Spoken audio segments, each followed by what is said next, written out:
Man, Nintendo has done a pretty good job to go ahead and distance themselves from all of the insanity that the Western gaming sphere has wrought upon itself. But then I see an update like this for a game that I didn't even know was still going on. The last time we heard about Pokemon was Hillary Clinton's cringe Pokemon Go to the polls. Like, this thing has been going on for a long time. If you guys remember, if you cast your minds back to, I think, 2014, this game launched, it was everywhere. It was catchier than the clap. One of the biggest news stories, not just of gaming, but in the entire world. Like, you couldn't go anywhere without seeing kids and, well, let's be completely honest, it was about the original 151 Pokemon at that time, okay? It wasn't so much kids as it was, mid-30-year-olds going outside parks and, whatever was being designated as a local Pokestop, trying to catch a Gengar or, I don't know, a Pikachu. I don't know. I didn't play the game, okay? That wasn't my thing. Augmented reality Pokemon, I'm fine. I'm fine with ROM hacks of Fire Red and Leaf Green, okay? I think that those are far better than, any type of goofy mobile game.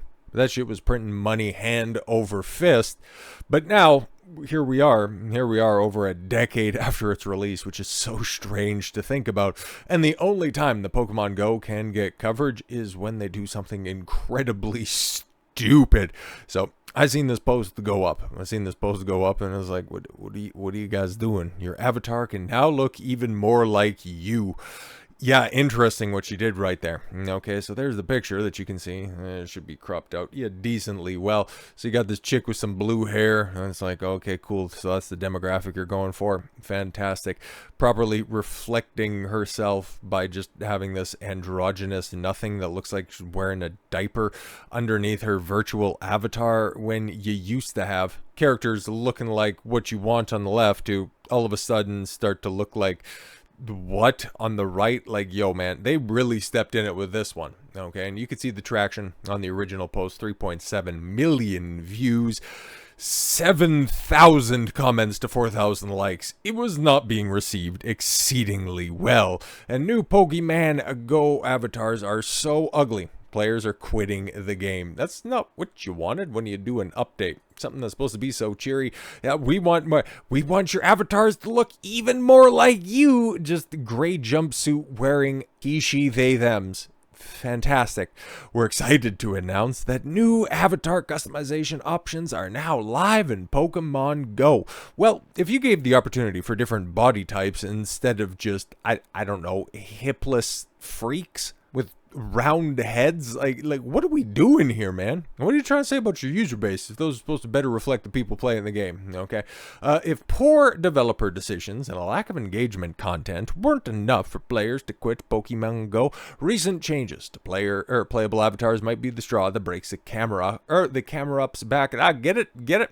Rediscover Pokemon Go campaign aims to freshen up the 7-year-old game. Is it only 7? Like, that doesn't even make sense from like a reference point of view, because it was already, out of date and cringe when Clinton ran it back. But okay, with fancy location-based graphics, new AR features, and a long-awaited update to player customization. Campaign's first phase recently introduced brand new models for player characters, which unfortunately look like they've crawled out of the depths of your nightmares. Yeah.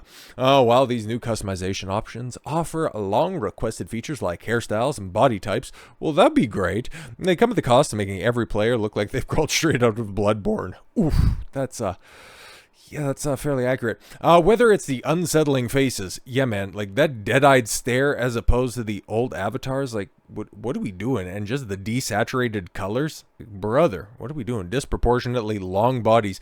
Yeah, that's another thing, where everybody looks like they're sagging their jeans, mostly because, well, they don't have any hips to hold them up now. But yeah, just blockman torsos. It's very strange. Yeah, whether it's, the unsettling faces, disproportionately long bodies, or clipping issues with clothing, you can't really see it in that picture, but there's other ones. We'll be able to see that. Niantic has somehow managed to downgrade avatars already below the industry standard.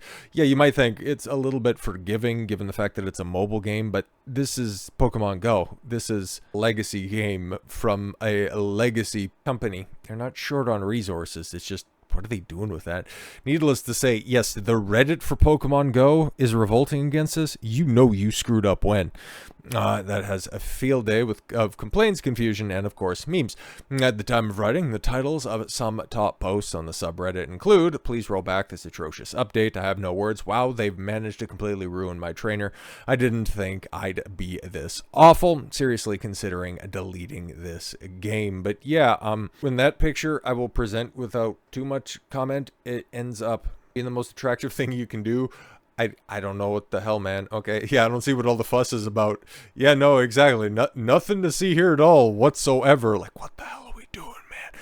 But I do like the Attack on Titan memes because it doesn't look at all out of place, okay? Just creepy, disproportionate faces. Like, you'd almost excuse this if this update was rolled out during the time when everybody was locked down in 2020 or 2021 and the developers of this game hadn't had human interactions and they had all the mirrors in their homes removed forcibly and they kind of forgot what human beings look like. It would be somewhat of an excuse, but I mean, the cope is strong, okay? Because Pokemon Go's unpolished avatar update was rushed out. Oh, see, we didn't have the proper time to QA test this, okay? It's not entirely our fault. They forced us to release this, even though this was supposed to be a rediscovering campaign. This was supposed to be a refresher, but we were rushed in order to get this out.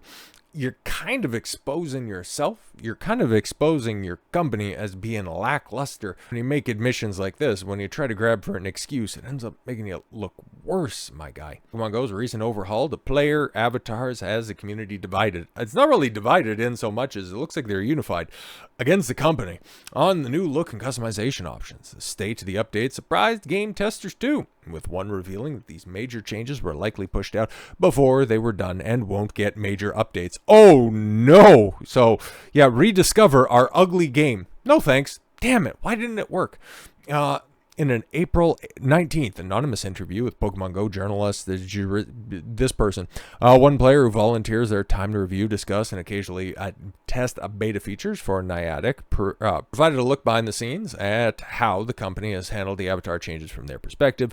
This includes a timeline of worryingly puts only a few months of actual testing behind the update. Many players are calling visual doomsday for Pokemon Go and its distinct lack of internal communications about future plans around it. Yeah, I mean, come on, man. When you got a comparison, when you got a side-by-side of before the patch and after the patch of it looking visibly worse on every single metric, the colors are off, the faces are totally whack, the bodies, they look like something completely different, okay? And then the fit of the clothes, it's like everything that you're doing is wrong, and it's nice to see the comparison, right? Because there you have the male avatar, so it's not just negatively affecting the female avatars, okay? The hairstyles, it's all a downgrade across the board. Yeah, it looks like everybody just, overnight packed on an additional 20 pounds. Just a little bit more of this, given the massive amount of backlash from the state of the game following the update.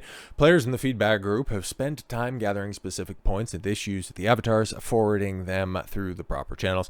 Though there is no guarantee they'll be answered, according to an anonymous tester, Niantic's feedback system, even for internal use, has become very one-sided in recent months. Oh, at the start, they say Niantic's personnel could open up back and forth discussions, and when asked to provide feedback or test new content. Over time, however, those workers stopped announcing studies in advance of tests, and communications has dwindled, largely due to those same Niantic employees in the server reportedly being frustrated with how often study features would go live with insufficient testing. So they've been incompetent for a while, leading to the whole, we need to jazz up, we need to go ahead and rebrand our game. But unfortunately, you led with this rebranding. Now, normally, when it comes to certain gameplay elements, certain features that are within the game, you can go ahead and excuse some of those. It might not be intrinsic to the gameplay, it might be additional content that's not necessarily needed. But when it's something so obvious as, yeah, they make ugly characters, the avatar that you're going to be seeing, that is going to be your forward face when you're interacting with other people with this very interactive game, is an abomination, is an affront to beauty and to mankind. It's going to be a tough sell. This is one of those bridges once broken, can never be repaired. When this story was first breaking, because yeah, the announcement was made on the 17th, on the 17th, and here we are just a few days later, and the fact that this is finally coming out. And no, it wasn't malicious. This is just sheer incompetence. I wouldn't chalk this up to a Gamergate situation. This is just more or less another sign that the gaming industry en masse, yeah, it's kind of at that level, at the AAA, at the bigger budget levels, is kind of in its death throes. So with all that said, thank you all very much for the gift of your time. I've been Don Consuelo. I want you to follow your gut and get after it. Take care, everyone.